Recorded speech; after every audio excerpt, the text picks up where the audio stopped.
Hello. In this video, I will be explaining an entries for stock dividends problem that you might find in your Accounting 1 or 2 class. So, let's get started.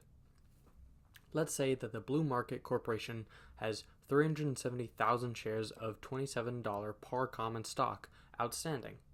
On May 8th, Blue Market Corporation declared a 5% stock dividend to be issued September 12th to stockholders of record on June 13th. The market price of the stock was $51 per share on May 8th. So, how do we journalize the entries for these dates? First, for the entry for the declaration, put the date of the declaration of the dividend, which is May 8th for this example. Then put the three accounts that are being affected, which are the retained earnings account, the stock dividends distributable account, and the paid in capital in excess of par common stock account. The retained earning account goes on top because it is being debited, and it is being debited because a stock dividend was declared. To find the amount it is being debited for, you must multiply 370,000 shares, which is the total amount of shares, by 5% and by $51, which is the price of the stock on May 8th. This comes out to $943,500, which you put in the debit column. The stock dividends distributable account goes on the bottom because it is being credited, and it is being credited because it is a liability that has increased due to the stock dividend being declared. To find the amount the account is being credited for, you must take 18,500 shares, which is 5% of the total amount of shares, and multiply it by $27, which is the par price of the stock. This comes out to $499,500, and you put this price in the credit column. The paid in capital in excess of par common stock account goes underneath the stock dividends distributable account because it is also being credited as you credit this account when stock dividends are declared.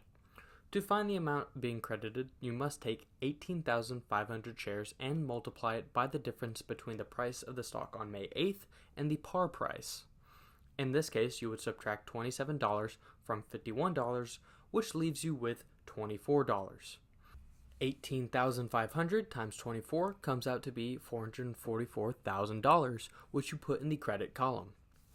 Another way to find the amount this account is being credited for is by subtracting $499,500 from $943,500.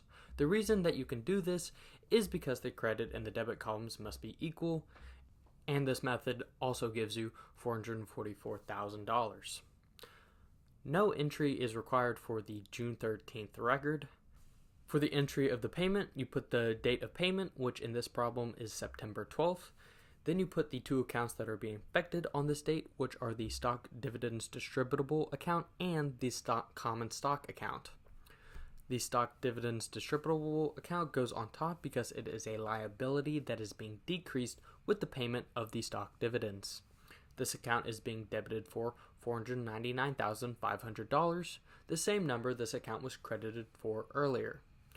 The common stock account goes on the bottom because it is being credited, and it is being credited for $499,500 as that is equal to what the stock dividends distributable account was debited for, which makes the debit and the credit columns equal. And there you have it. This video should be a suitable example video if you're ever confused or need a refresher on entries for stock dividends. Thank you for watching and have a great day.